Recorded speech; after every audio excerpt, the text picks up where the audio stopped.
So, Joe Flynn, firstly, a massive warm welcome onto the Soul Sync. Wonderful to be here. Thank you, Jason. It's absolutely wonderful to be here within this interview today. It is. Well, I feel like it's been much in the making after me being unwell the first time. But I want to there's going to be so much we can talk about on this episode because you are a very interesting person, Joe. Um, Tell people a bit about you from the beginning because your story is one that spans back a long time, especially when it comes down to mediumship and all spiritual matters. Absolutely. Um, for those that don't know me, my name is Joe Rowley Flynn. I'm a spiritualist trance medium and tutor, but my background really started from a very young boy. It was really when I lost my grandfather to the spirit world that I started having these very strange experiences where, as a medium, you start to feel the spirit world there. And you think, what's that? That's really interesting. I feel as though I'm not alone, that there's somebody else there. And so I started having all sorts of different spiritual experiences, but as I turned about 12, as I got into those teenage years, I was introduced to two well-known mediums around the local area. And that just came out of the blue. My mum worked for them, and they happened to be mediums, as you do. And so, Of course, of of course, course. that's the way it goes. And so through that, from age 12, I used to go round there while my mum was working for them, and she would just say, "Come and sit here, and I'm just gonna get a watch or something, and or a ring, and hold that." And starting to do psychometry, and I thought, I don't even know what that is or how to do it. So every week there would be different experiences that she would be teaching me how to sit, how to understand, how to sense. The following week it would be healing. But really the journey, it went from there to then developing my evidential mediumship. I sat in my first development circle from the age of 16.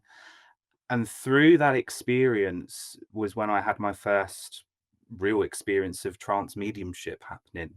And so with my journey, I was quite reluctant to develop it because I thought, nope, evidential is exactly the path they want me following, they want me to do. But the trance just naturally kept happening. So, What do you think of that now then on reflection? I think, the spirit world have a plan for us. I do believe that there is a plan for us. And I feel that we get a bit too caught up in what we want to develop, what we want to do, because we're interested, we're interested in all the different aspects of mediumship. But I always say, what naturally flows? What is it that naturally happens? And I could do the evidential side of things, but the trance just kept naturally happening and it was very spontaneous. And I noticed that I then started to meet others upon my path that were to do with trance, and it all just naturally fell into place. And I do believe it's the spirit world that creates Mm. experiences for us. It's very interesting. How do you?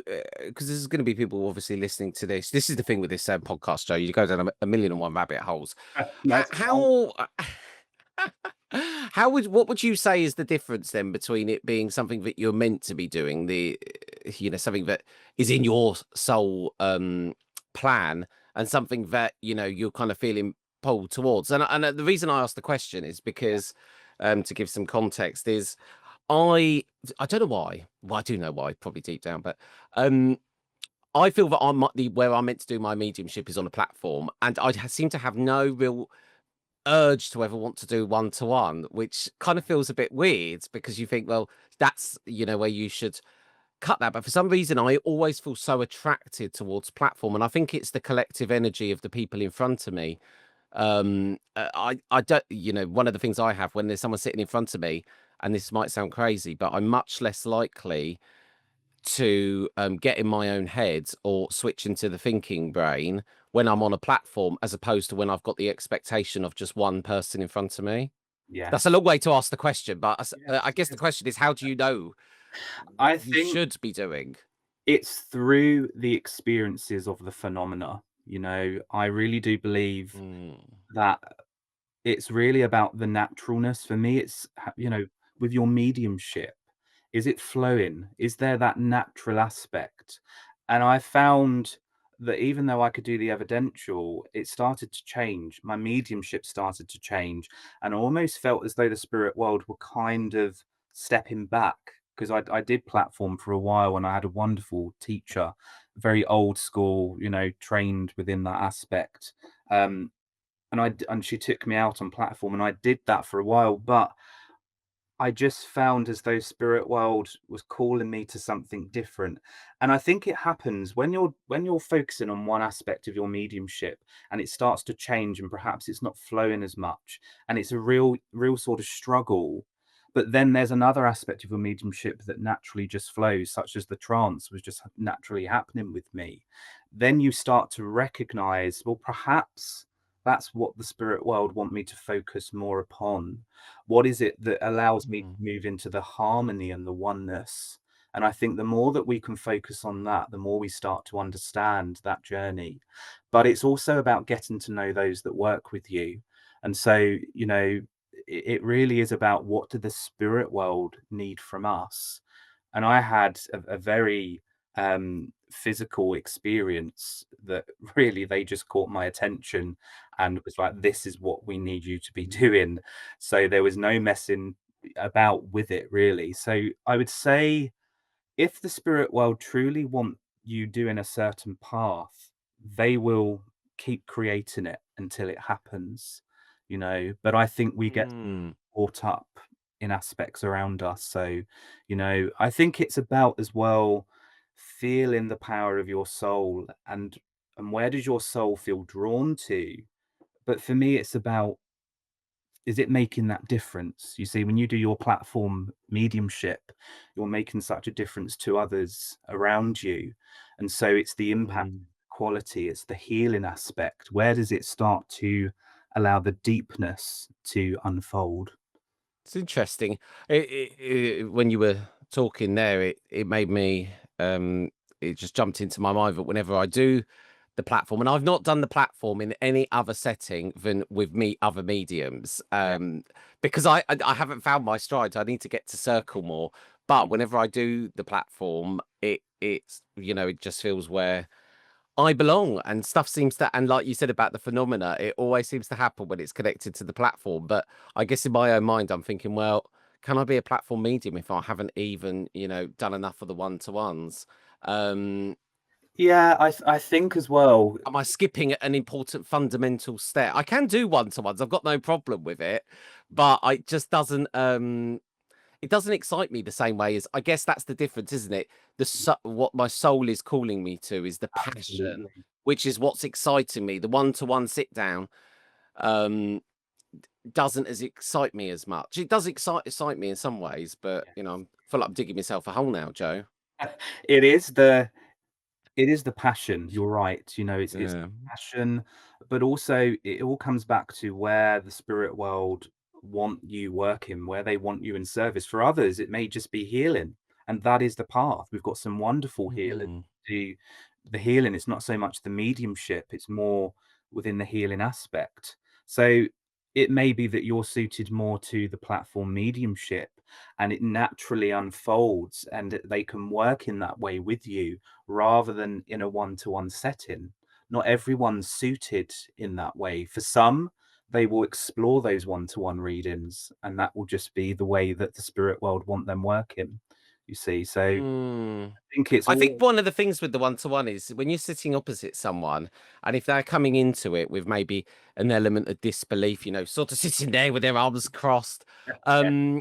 we've all kind of been in that situation where the energy's just a bit off. Whereas I find that can really, I struggle with those sorts of situations. Whereas when it's a collective crowd, you build on that energy in the room, and it can be electrifying. I wanted to ask then, so trance mediumship, how are you using that to help people? Because it's not obviously something that's very mainstream in terms of members of the public. So Yes. how are you using that to, heal people?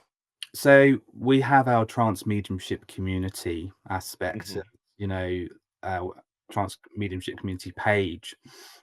And it's really about bringing a community together to understand trance in a very personal, a very closed space. It's not so public. I mean, of course, trance mediumship, there are trance demonstrations. So we do know it from that aspect. But how I work is very much in a private way. The way I was very much brought up within this was very homeschool circle based. So I have my home circle with my trance mediumship, and then inviting guests in to have an experience where they talk to my guides that come and communicate with them and speak about their life, things they may be struggling with, things they're going through.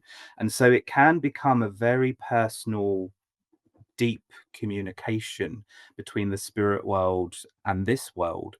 And it's given people an opportunity to experience what trance mediumship is, you know. I was going to say that there's going to be people listening to this first of all that's Yeah. are going to be wondering what on earth is trance? Yeah. How would So, you describe it?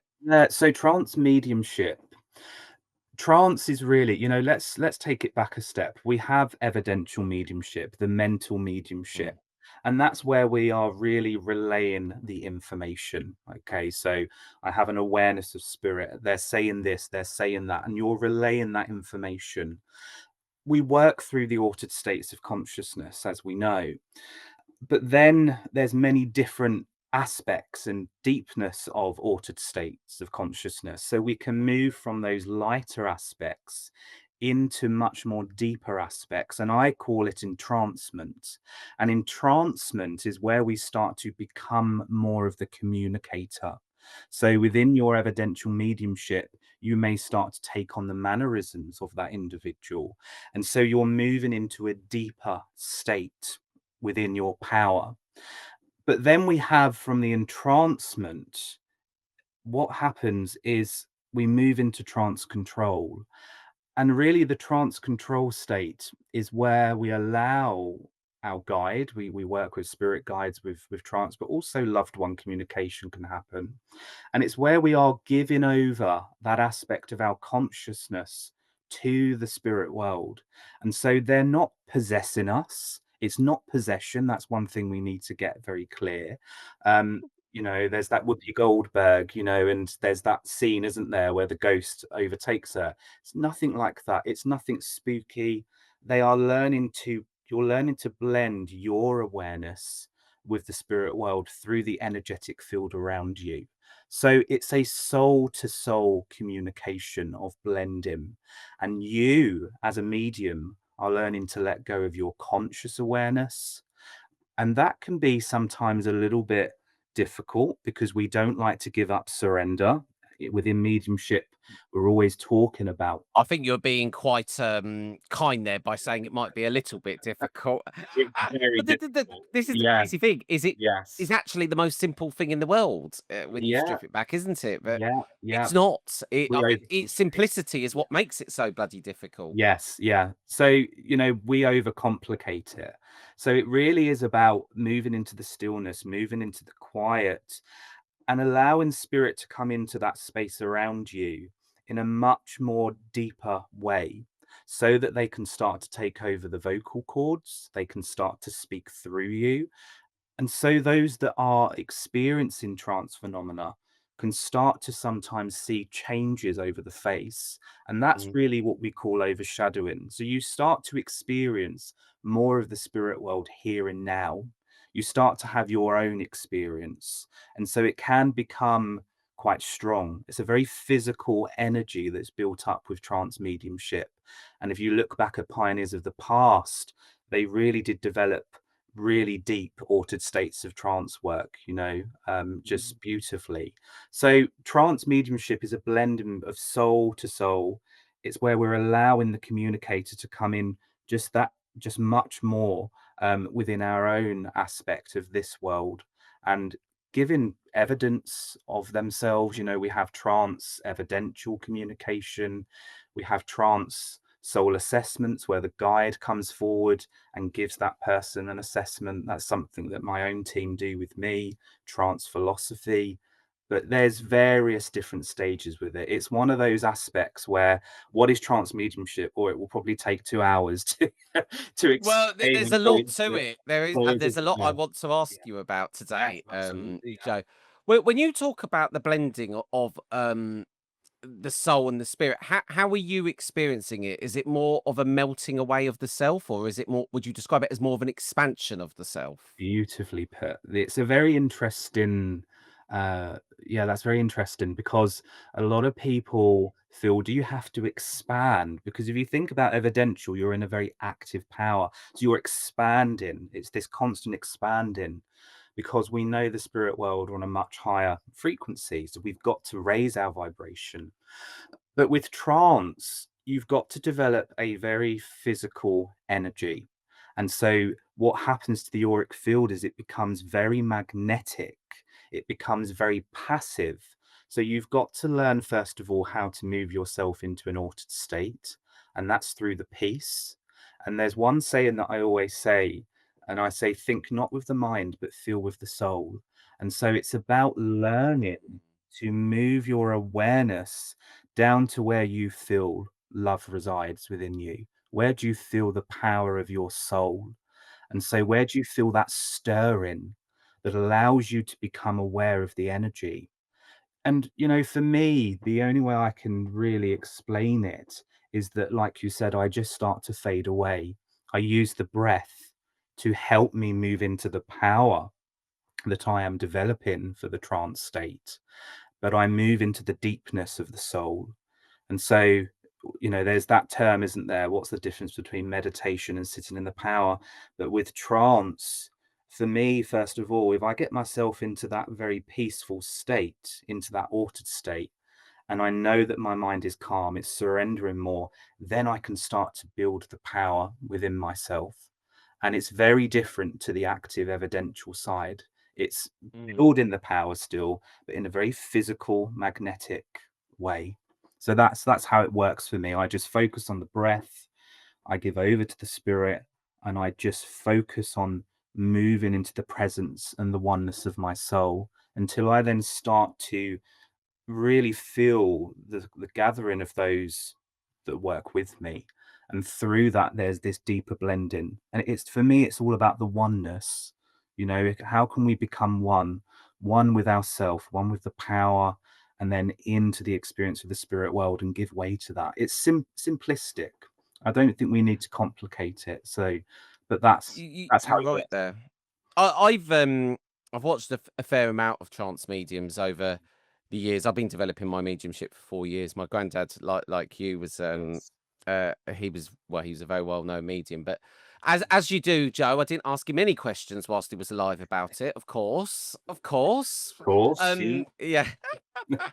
I've tried trance, and I tried it as recently as a few weeks ago, and my biggest thing with trance is actually being able to get the words out. I feel that they're there. I feel I can feel it happening in my throat, but it's saying the first word. And I did actually manage to do it the other day. Excellent. Um, but all it takes is one thought or something that is a feel of, well, I guess a thought of like silliness or self doubt or Yeah. whatever, and it's gone, hasn't it? You've come out of that state, Yeah. and that's what Absolutely. I need to do.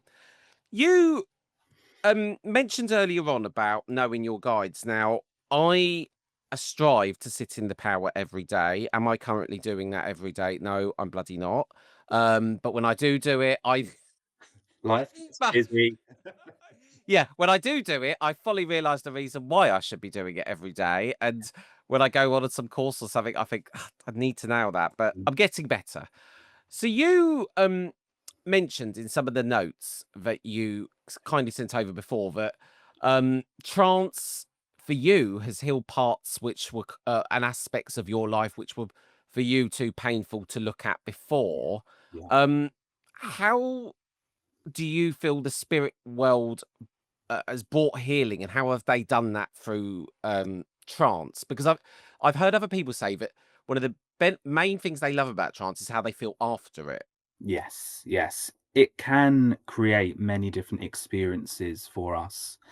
but not everybody's going to have the same experience. You could have two people that come to witness a trance demonstration, and one of them experiences so much and the other one doesn't experience as much, you see. So it really is personal. And so for me, how did trance change my life? Really, it did. You see, it was through a physical phenomena experience that I had, which I will share with you. Um, and at that stage, the trance was naturally happening, but there were still aspects of my own healing that I wasn't really wanting to look at, that I was finding very difficult. One of them being relationships. I could not be in a relationship. I could not open Mm. myself up to love. And yet I feel to really expand that connection with spirit, love is essential. You know, we all need love, love of self, but love of another person as well. But it was always something I struggled with my life, and I had lots of difficulties around that. And it Mm. wasn't until I then met my husband that my mediumship changed, because I fell in love. I actually learned to open up that side, but it was very difficult to start with. And so the physical experience that I'll share with you is the spirit world said to me, go and get a trumpet, or what, to go and play an instrument, or You seem like the go sort of person get I could imagine who would play a trumpet, Joe. You seem very yes, yeah, aligned with that of a brass yes. instrument. So I thought, trumpet, what kind of trumpet? You So don't strike me as someone who would blow one's own trumpet, though, Joe. Whilst I've got an opportunity to get a joke in, yes, absolutely. but So carry on, please do. yes, no, it's fine. And so I understood what they were meaning, because I would, you know, I was had an interest in physical phenomena, and we know that there is direct voice phenomena, which is very, very interesting. And so I just put it to one side. I thought, right, okay. And we went to this local garden centre, wasn't even thinking about anything. And it was around Christmas time. And there was these decorations of this Santa Claus. And I looked at this Santa Claus, I lifted it up, and it was in the shape of a trumpet. It was a metal trumpet underneath. So I thought, okay, that's really odd. The spirit would have said to me to get a trumpet, and now there's that. And I thought, oh, I'm just going to get it. Let's just see. Let's see what You know, when you see something, it's not the coincidence I find, it's how it makes you feel. it And is. you know, well, Yeah, oh, I have to butt in with this story no, really, go really, on. really, really quickly. The because I'll forget it. But I went on a course recently, and on the way home, I had so many experiences which were all tied to platform mediumship. And then on the way back home, I was about to cancel another course I'd booked at the Arthur Findlay College in 2026. And Yes. just as I was thinking about it, a car drove past with AFC 26, the number plate. And I Wow. thought, no, I'm not cancelling that course. No way. Exactly. They know, don't they? They do. But carry on, Joe. Tell us Yeah. about the trumpet. Yes. So anyway, I got it. And at the time with my development, I had a summer house where I used to live, and that was where I would go and sit on a daily basis, sitting and building that power. So me and my husband went down into the summer house, very dark, and I just thought, you know what? In the old days, they said about darken the room. This is more physical phenomena, Mhm. and just put the trumpet down and just see. So we sat, and remember, I was going through a lot of difficulties. You know, I wasn't really listening to the spirit world. I was doubting. I was trying to get to know the communication with my guide. I knew they were there, but I was doubting. I still had that doubt, which was very silly of me now when I think about it.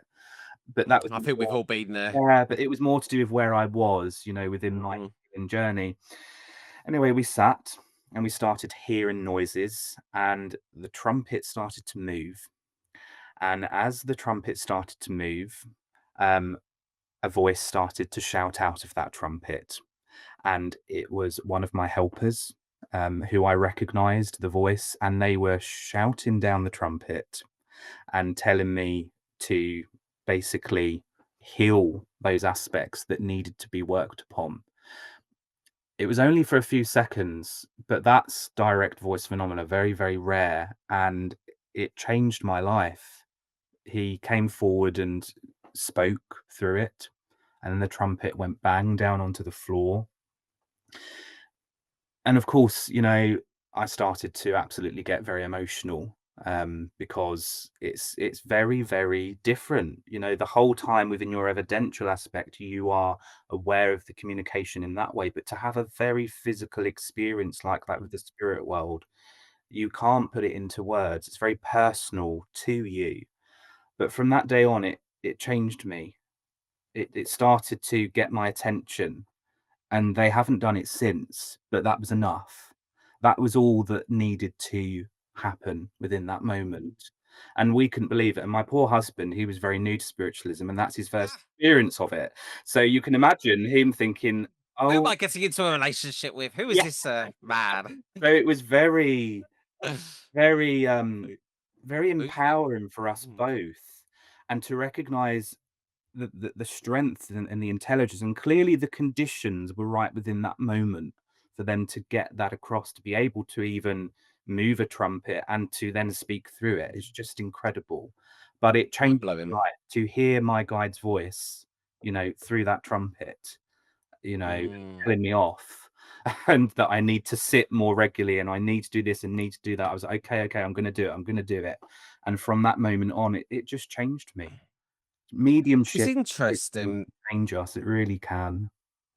It, i- I've it's interesting because even part of the reason why I took a big break from this podcast and even kind of down tools on my mediumship for must have been about 8, 9 months was because I was purposely, as crazy as this sounds to so many people, I was shutting the door in the spirit world. I didn't want to hear from them particularly, because it was throwing up all things in my own life that I wasn't particularly happy with. And then I went through a period of every reading person that booked a reading for me had a part aspect of their life which was directly something that was prevalent in my life at the time, and I felt that the spirit world was just giving me basically a giant mirror. Because I closed the door on them. They had to fully close the door because they were sending me all people that were. It was almost like Yeah, crazy, the people coming to me. But it's funny. We all have these different blocks, and I think mediumship is very very exposing. It makes you really have to look at yourself. And I've got the same relationship block. I've had the same yeah, relationship block for a long time. Um, so it's just very interesting.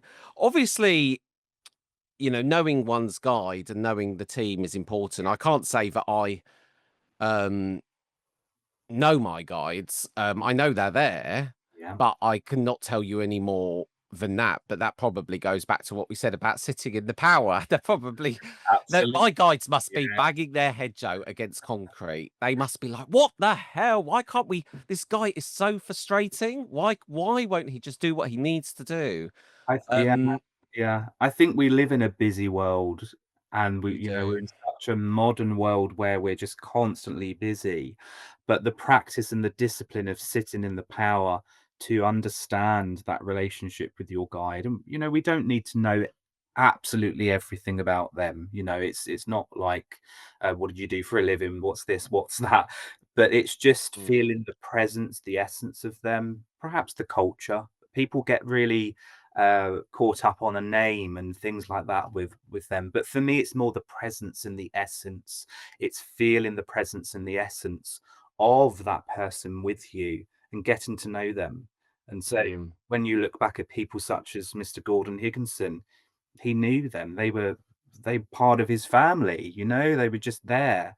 And there's certain stories where it was so natural, where it would just be happening at home, but the guides were a part of the experience, and there to help. mm. So it is. I think we've moved forward a lot, and mediumship's become very modernized in a way.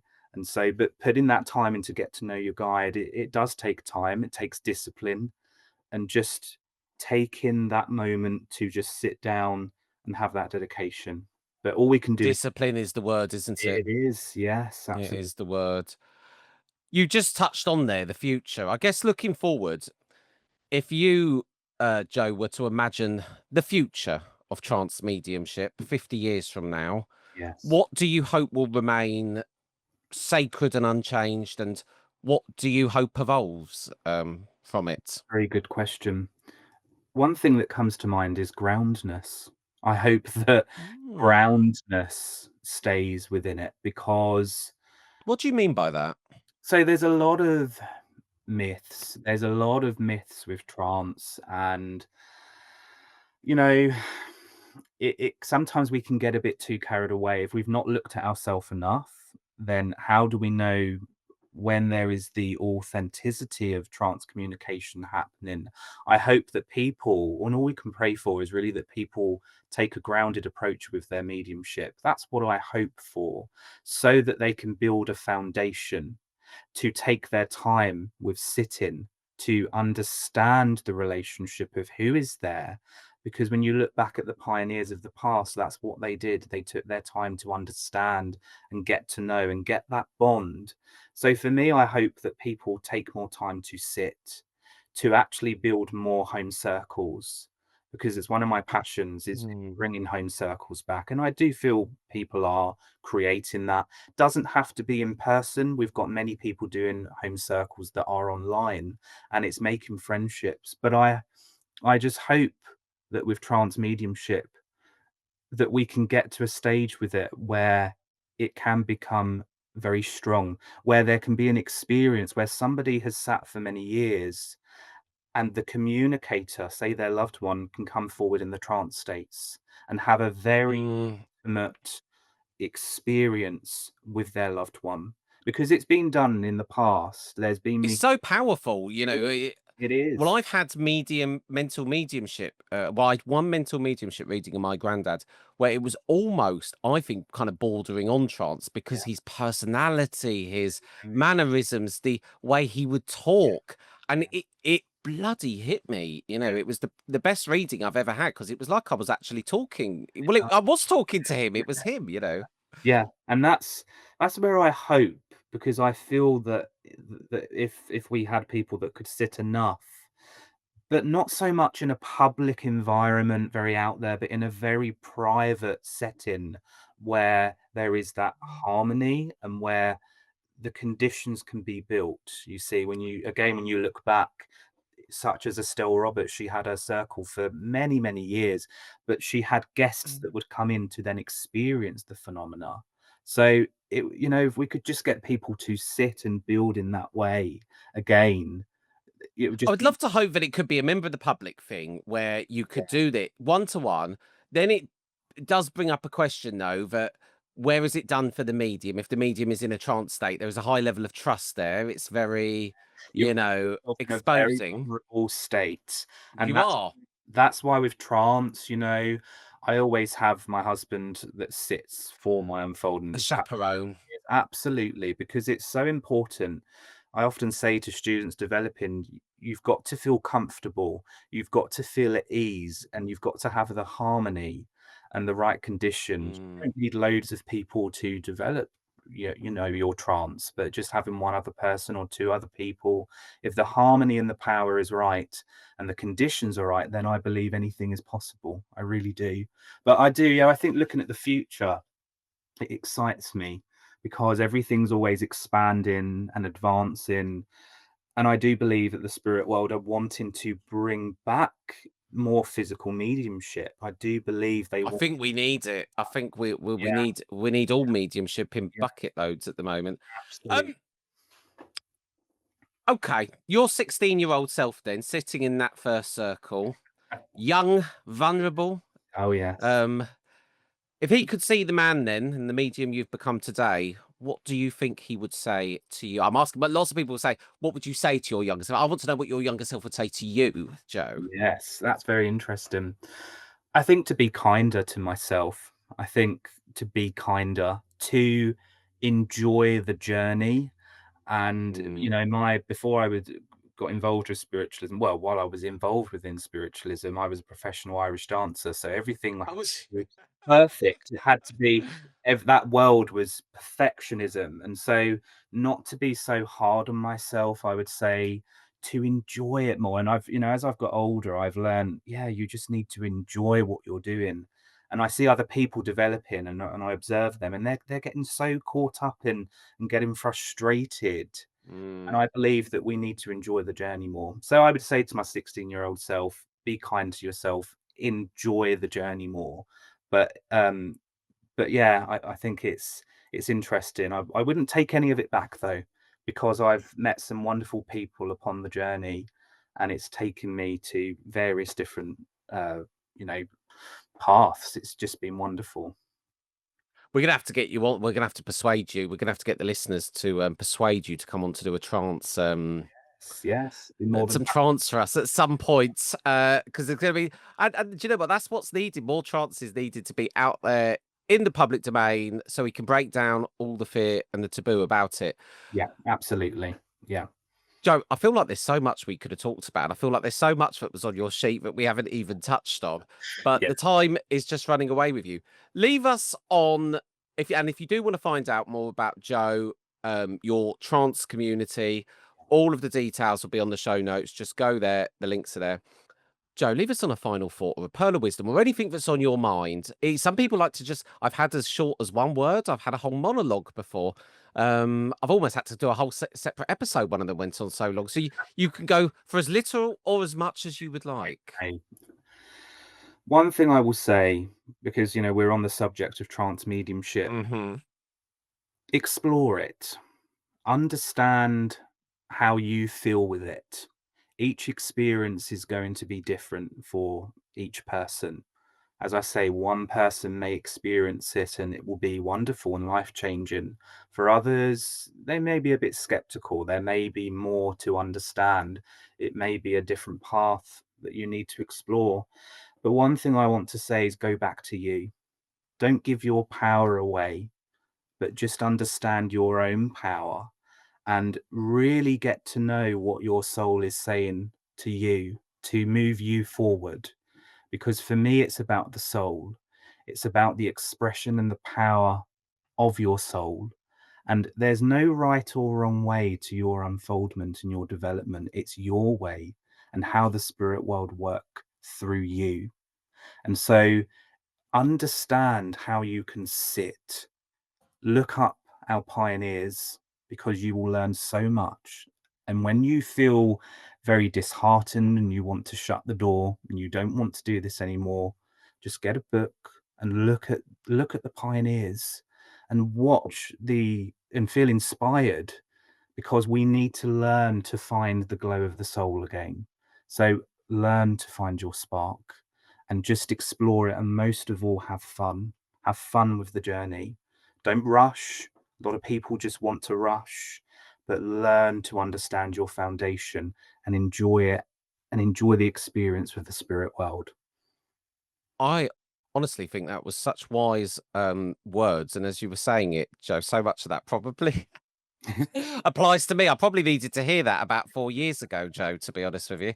Um, Thank you so much for your time and your energy and coming on here. I think you are a beautiful human, and I'm sure many people are going to resonate with a lot of what you said. And I'm a big believer we need to get trance out there more because I think it can do so much good. And it shouldn't just be trance shouldn't just be something reserved for aspiring mediums and people within this world, because it's a shame, it needs to be out there more. It But does. I think it's the education of it, it's dispelling the myths, and it's recognizing the impact it can have on you. And it has a very mm, healing transformation experience for people. So, it's nothing to be scared of. It's a beautiful aspect of mediumship, and it's something that's very, very ancient and very old. So it's something that's always been here. Joe, thank you for coming on the Soul Sync. It's been a delight. It's been wonderful. Thank you, Jason, for having me.